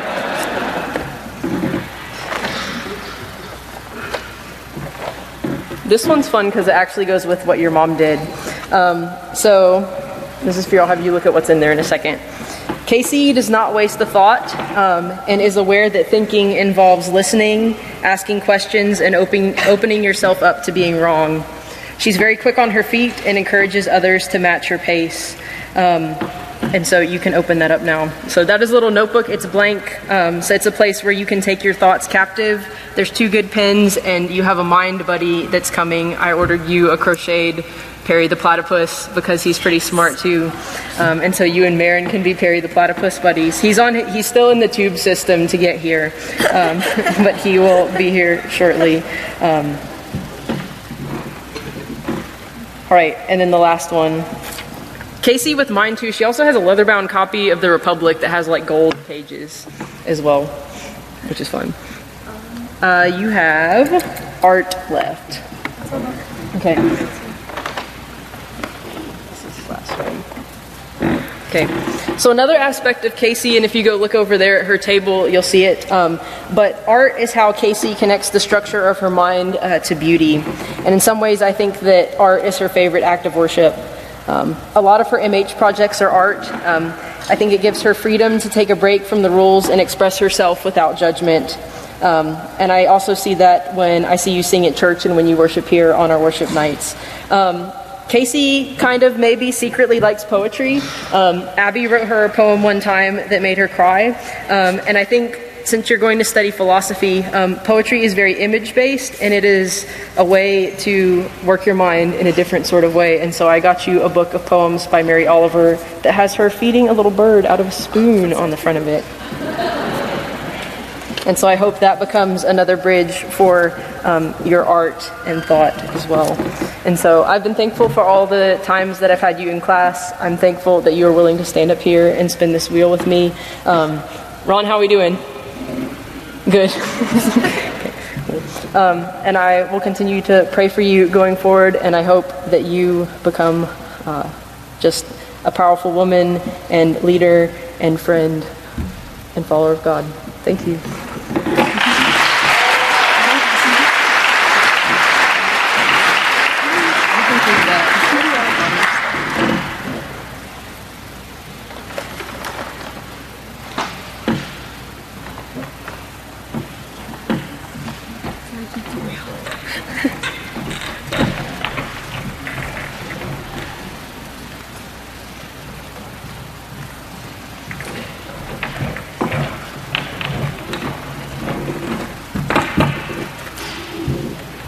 I'm Stacy Jackson, and this is Abby Pendergrass.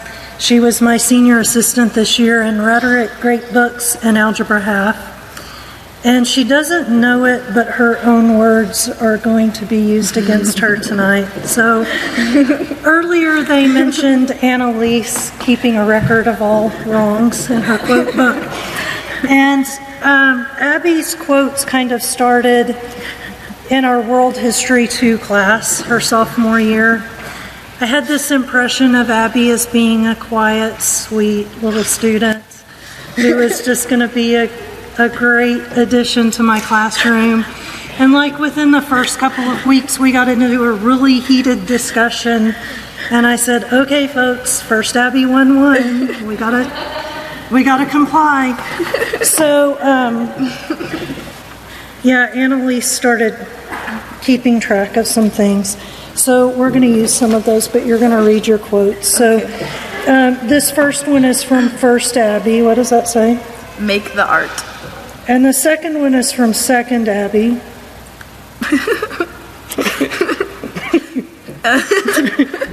Pinterest is a dark place. So one of the things you talked about in your oral was following your passions. And I want to remind you to do that. Follow what God has placed in your heart, and you can't go wrong. Let's see. The next one, this one's kind of a standalone. I want to read that one. This is also from Second Abby. That's how I live my life. I don't know what I want, but I don't want that. So also in your oral, you talked about holding onto your plans loosely and following where God leads you. So remember to do that, and maybe those nudgings that you just read about could be the Holy Spirit. Be discerning in that, but they could be. Okay, let's see.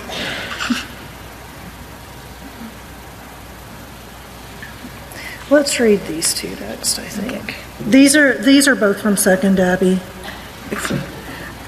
Whatever I call it is what it gets to be. She came, she argued, she went.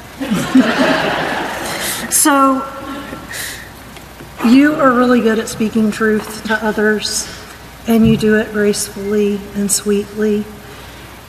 I challenge you to continue doing that, but I also challenge you to remember to listen to truth when others are speaking it to you, and be gracious in that too, and follow that advice, especially when it's coming from someone trusted. And I had, because I was short one time the last couple of weeks, Harper Hightower helped me out. Nice. And so one of your quotes has been stitched for you. So you can take that with you to Hawaii and remember from whence you came. Thank you.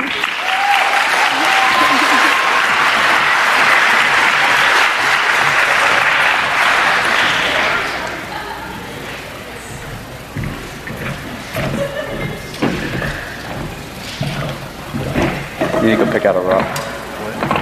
Go pick out a rock.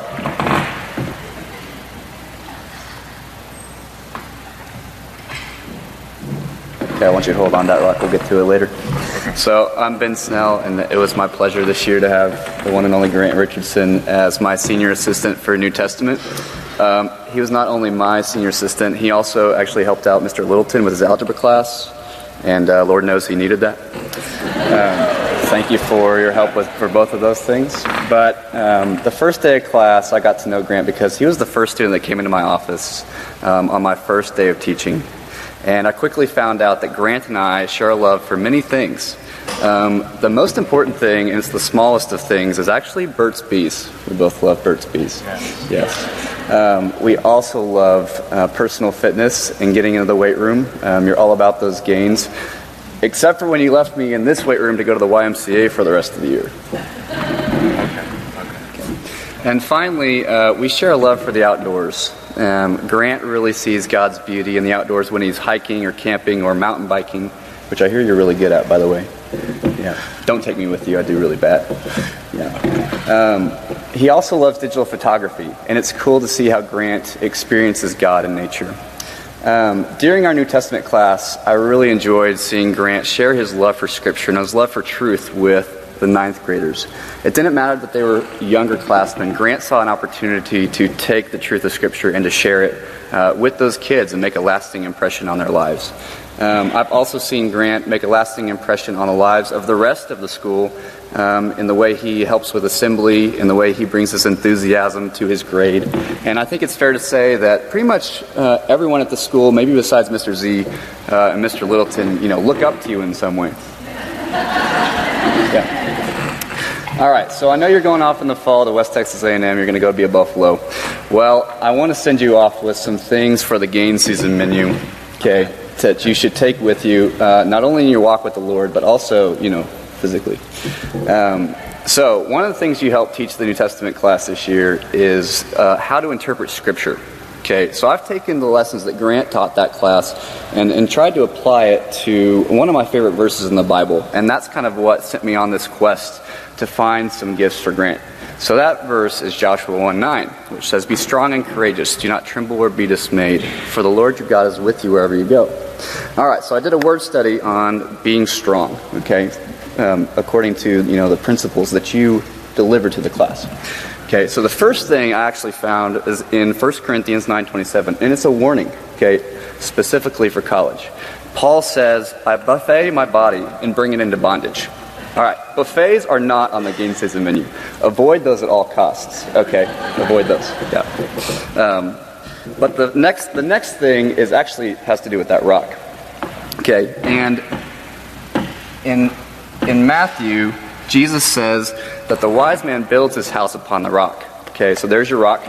And in order to help you build, I have got you some Cliff Builders protein bars. They have 20 grams of protein. Okay, so there's that for you. This next one might be my favorite because I really had to dig deep into Scripture for this one. And this really, goes to your prayer life.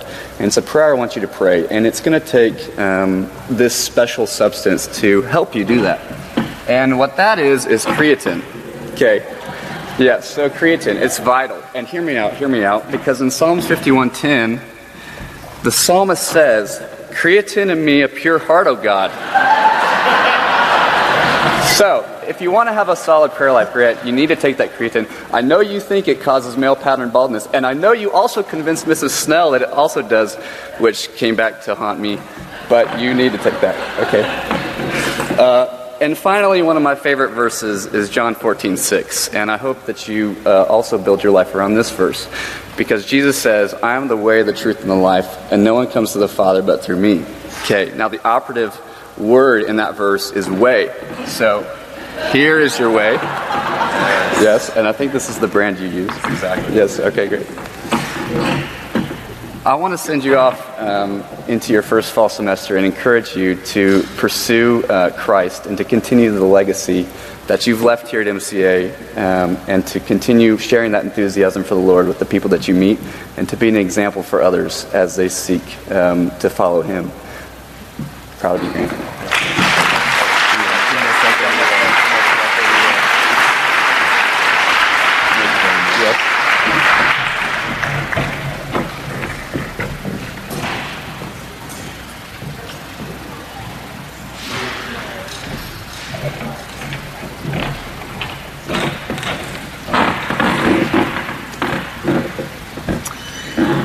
Hello, I'm Leah McQueen, and this is Leah Speed.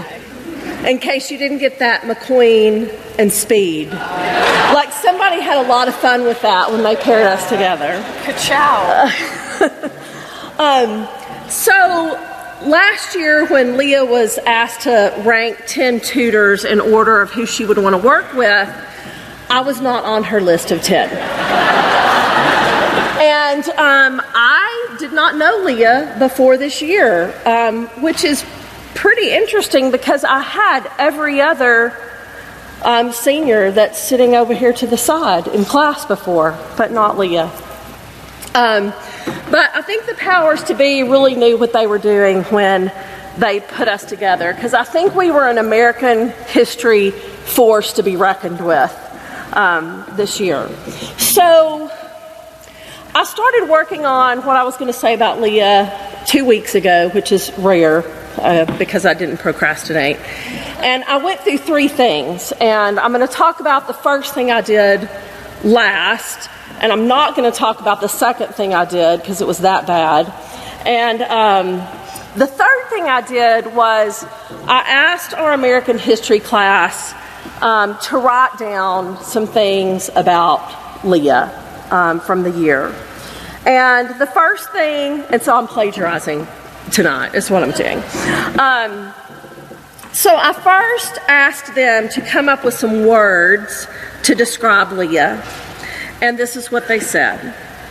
You are brave, good-natured, independent, genuine, prepared, outgoing, funny, engaging, helpful, motivated, encouraging, wise, strong, fun, hardworking, and by the way, there were only 11 people in our class, confident, enthusiastic, caring, bold, intelligent, and above all, passionate. Then I asked them about how they thought you contributed to the class. They talked about your funny messages on their homework, your corny puns and jokes, the music playlist that had to do with history that she made them throughout the year, her passionate devotionals that she delivered every Thursday, with special nods to the Sherlock Holmes and music devotionals that you did. They said your posture towards American history is exciting. You helped bring us focus. Your knowledge of American history was amazing. You shared excitement and passion for what we were learning. You went above and beyond. You were great at initiating conversation. You shared a unique perspective. They really loved it when we disagreed with each other. Apparently that was exciting. They were touched by the sharing of your family's legacy of serving in the military and how passionate you were about those experiences. They said you brought energy to the class, and they loved your Boston map, which they said that this week, and she did that like in the first month of school, so it made quite an impact on them. Finally, they added a few other thoughts of admiration. They said, I look up to her. I hope I can be the kind of senior assistant she was. She seeks truth always. Now they're going to get me. She pursues the path God has set out for her full force. And this is inspiring. She reminds me of Philippians 4:18, which says, finally, brothers and sisters, whatever is true, whatever is noble, whatever is right, whatever is pure, whatever is lovely, whatever is admirable, if anything is excellent or praiseworthy, think about such things. I can't really think of a higher compliment than that. Now back to the first thing. So there's a song that often came up in class in American history that you all probably know called We Didn't Start the Fire. And interestingly enough, in our last class yesterday, what song did we talk about? We didn't start the fire. Yes, and we talked about how all these people through the years have written their own lyrics to that song. And it just so happens that I had done that for you. But don't worry, I'm not singing. I chickened out. But I do have them written down on a sheet of paper for you in this pile of stuff, and you can go sing them to yourself at some point. But Leah, when I think of MCA's mission of engaging minds in pursuing Christ and discovering greatness, I think you always come to mind for me. And I hope and pray that you continue to do that wherever you go. And I think you're well on your way to becoming a hero. And you didn't start the fire, but I think that you may help put them out. So thank you so much for a great year. And these are the things they said about me someday.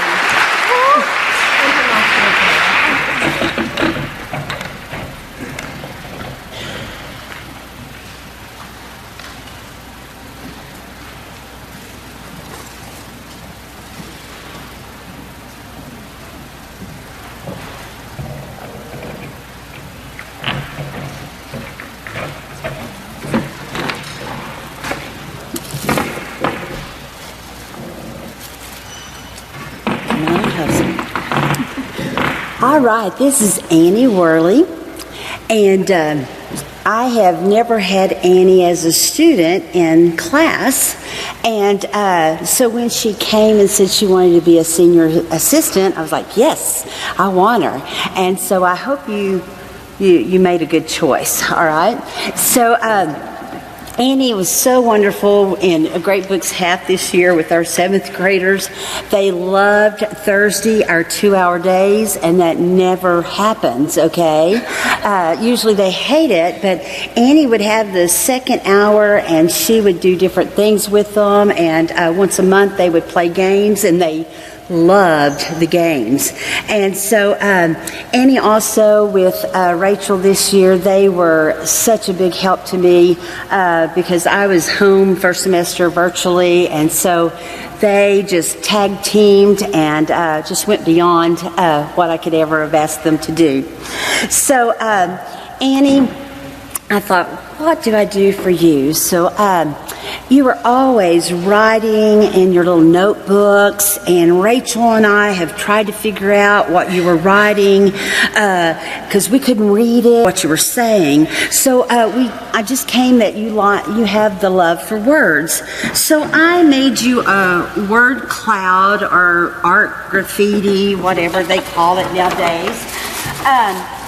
So we have this.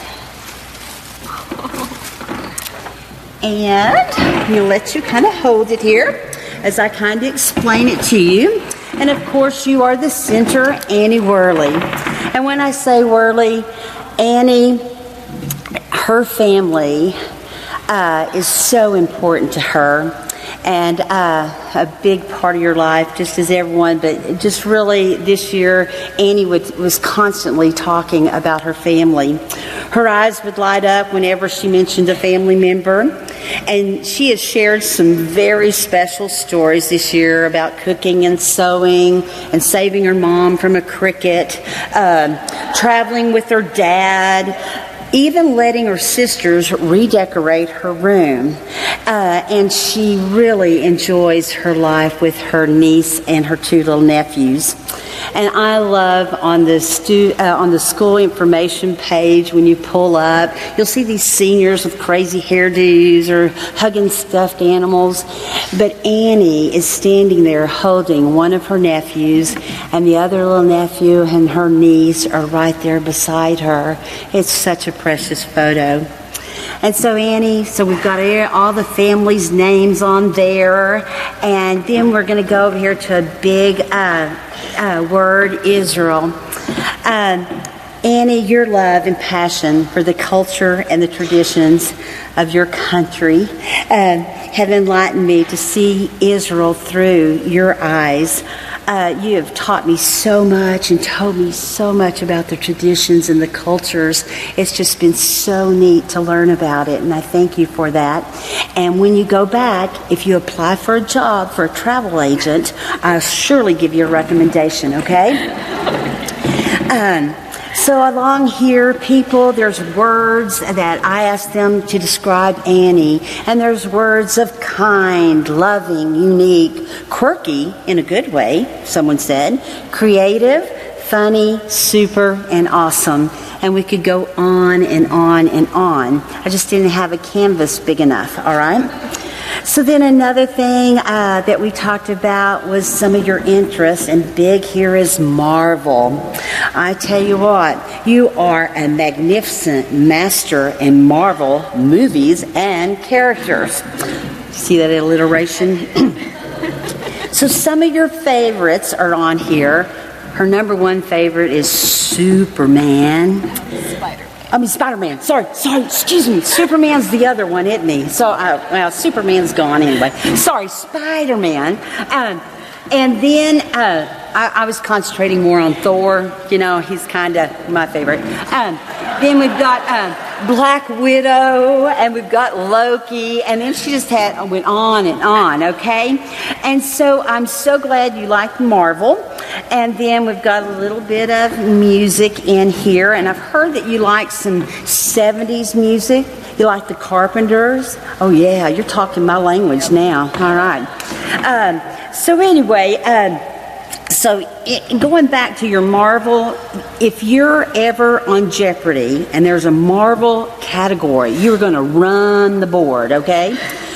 And then if any of you are ever in a Marvel trivia contest with her, run and hide. You will not win. Okay? She knows it all, knows the lines, everything that they can say.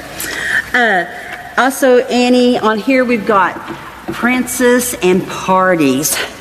Annie she loves creating costumes. She loves dressing up. She loves becoming Elsa along with her friend Belle, Rachel, to entertain kids at parties and events. Annie loves kids.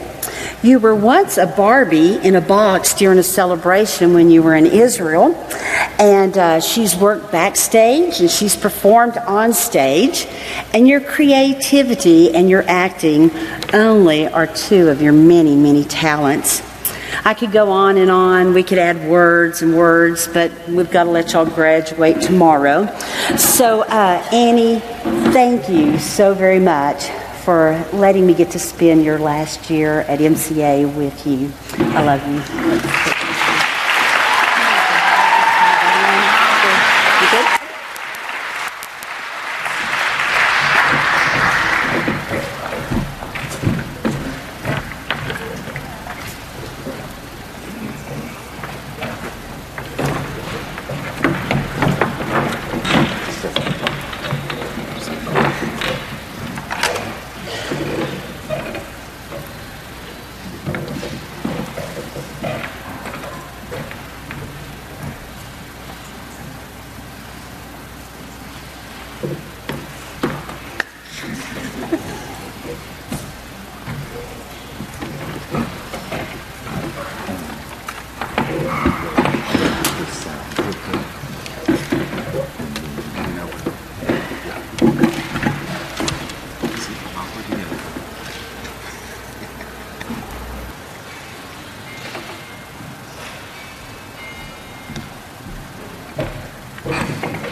Good evening.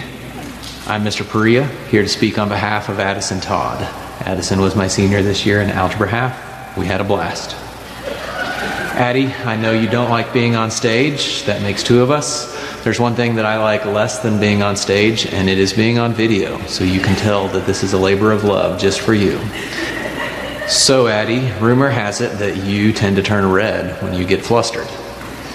Your friend over there, Gabe, and we threatened to try to make you uncomfortable during your senior oral.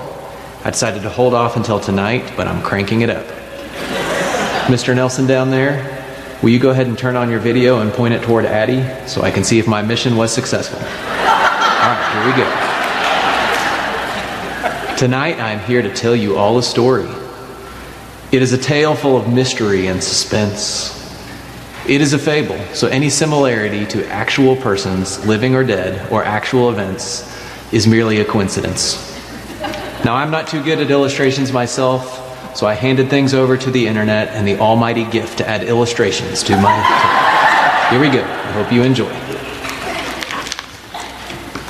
Once upon a time, in a faraway realm known as Flatland, there lived a lovely young princess. She was the fairest maiden in all the land. She was organized, tidy, and diligent. She was also stubborn and a wee bit shy. She loved to run and shoot hoops. She also loved to read books, write, and be with friends. The young maiden went on a quest to ascend the peak of glorious wonder known as Mount Classical. Along the way, she faced many trials. She passed through the tar pit of teenage attitude. She waded through the bog of boy drama. She took a few wrong turns in Mirkwood, the mathematical forest of terror. She faced the terrifying beast known as the senior oral, and she lived to tell the tale. The young maiden made it to the top of Mount Classical. But the journey was just as valuable as the destination. On her journey, the determined young maiden learned to overcome. She grew deeply in her faith and came to trust her Maker. She saw the value of family, of friendship, and of asking for help.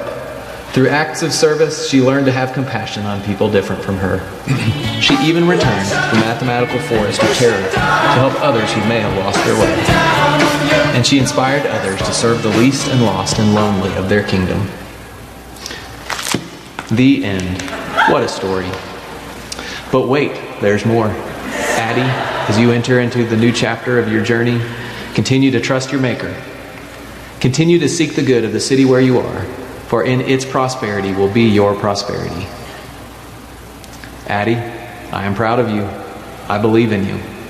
And seniors, we are proud of you. We believe in you. Join me as we close in prayer. God, we thank you for this special night to celebrate these special people, for the beautiful creations you have made them, each in your image. And we celebrate their achievements and their years at Midland Classical. We know you have great things in store for them. Like Mother Teresa said, she does no great things, only small things with great love. Like Jesus said, the greatest among them will be your servants. I pray that these seniors will be truly great as they head into the next season. We pray all this in Christ's name. Amen.